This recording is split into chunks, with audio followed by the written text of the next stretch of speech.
Monsieur le Président, je veux à mon tour saluer le tout nouveau président du comité régional des pêches. Il a à ses côtés d'ailleurs un vice-président diepois.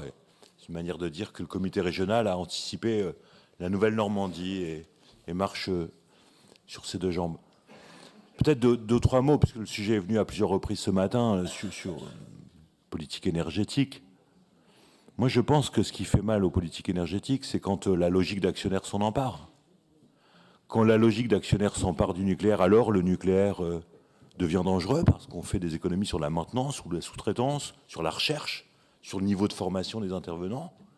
Et lorsque la logique d'actionnaire s'empare de l'éolien et qu'on joue au bento et au Monopoly, on aboutit à des projets qui ne prennent pas en compte les réalités des territoires. Et je veux dire devant vous que les pêcheurs, il faut arrêter de caricaturer les gens sont intelligents, les pêcheurs sont intelligents. Et les pêcheurs ne sont pas vent debout contre. Mais quand on projette d'installer un parc sur une zone de reproduction de pêche, la plus poissonneuse, la plus rentable, la plus viable, eh bien les pêcheurs s'y opposent avec force. Et c'est la raison pour laquelle je les soutiens dans cette opposition. Moi, je suis favorable à un mix énergétique intelligent, équilibré, dans la sphère publique, mais pas un mix énergétique de Monopoly qui broie les territoires et qui écrase les territoires. La Normandie a besoin des pêcheurs. Et c'est à Dieppe qu'a démarré l'année dernière la démarche de concertation pour élaborer une politique régionale de la pêche, je veux le rappeler.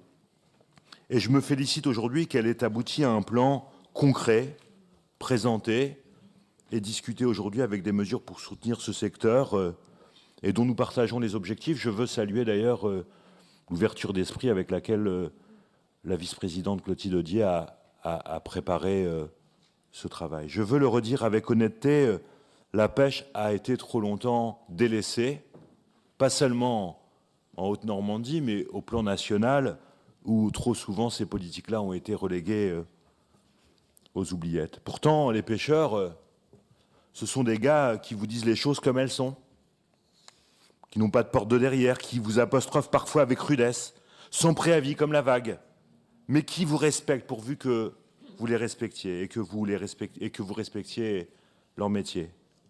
Ce plan est une avancée sérieuse. Il reste à voir les effets qu'il pourra donner et la volonté que vous aurez à le faire évoluer s'il s'avère qu'il ne répond pas aux enjeux, notamment sur l'encouragement du renouvellement des générations, sur les aides apportées au renouvellement de la flotte ou sur les actions pour permettre le maintien des savoir-faire dans les ports. L'œuvre est immense. Elle vaut qu'on s'y attelle, car la pêche, ce sont des vrais emplois, avec de vrais salaires. 3 emplois à terre pour un emploi à bord. Une activité non délocalisable. Une activité primaire qui génère une économie de transformation en aval, artisanale ou industrielle, à forte valeur ajoutée. Il y a d'ailleurs des enjeux pour qu'on valorise mieux la filière des produits de la pêche à quai. Ce qui fait la Normandie, c'est bien d'abord son ouverture littorale, ses kilomètres de côte, ses traditions et son économie maritime. La tâche est considérable, car au-delà des intentions, la première des difficultés que l'on peut identifier pour un plan d'aide à la filière, c'est d'être en capacité de prendre en compte l'ensemble de cette filière dans sa diversité, à l'échelle de toute la région, à l'ouest comme à l'est de la Seine. De la petite pêche artisanale aux pêcheries plus capitalisées qui ont, elles, moins de difficultés à renouveler leurs outils, à se faire entendre, à absorber les fluctuations de l'activité. Il faudra d'ailleurs que ce plan normand, dans son application, puisse répondre à ces différentes situations, réellement aux besoins des petits, et nous avons moins d'inquiétude pour les gros de ce point de vue. Et nous serons vigilants sur ce point, et vous pouvez compter sur notre force de proposition pour cela. J'ai d'ailleurs participé avec les élus qui m'entourent à Dieppe, je pense notamment à Dominique Patrix, qui est lui-même ancien patron de pêche, pour être force de proposition. La deuxième difficulté, et dans une certaine mesure, elle rejoint la première, c'est le côté, le risque de la technocratie lorsqu'on met en place des outils de ce type. Vous n'y êtes pas pour grand-chose, Monsieur le Président, c'est malheureusement les orientations suivies depuis des décennies par l'Union européenne qui rendent technocratiques les politiques dans ce domaine.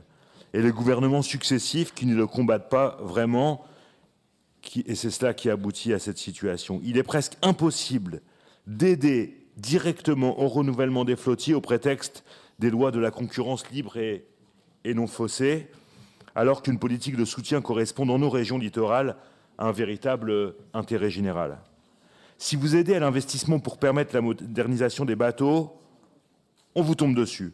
C'est interdit, nous dit-on à Bruxelles. Alors, il faut imaginer des montages juridiques baroques pour parvenir à ces fins. Et il y a la question des droits à la pêche. Je sais que le comité régional se penche beaucoup là-dessus parce que les droits à la pêche sont distribués, autorisés d'une manière profondément inégale à l'échelle nationale et même à l'échelle européenne. Il faudra donc se revoir dans un an avec les professionnels et leurs instances, et c'est la demande aujourd'hui que je formule pour évaluer l'impact de ce dispositif positif, audacieux, généreux, et pour voir comment on pourra l'adapter aux besoins du terrain. Une troisième difficulté tient à la différence des pêches entre les deux territoires de la Normandie.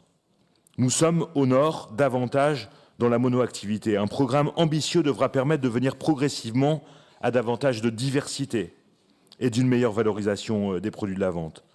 Un programme ambitieux doit reposer sur une exigence d'équilibre entre les deux zones dans les choix d'investissement et dans l'accompagnement quotidien.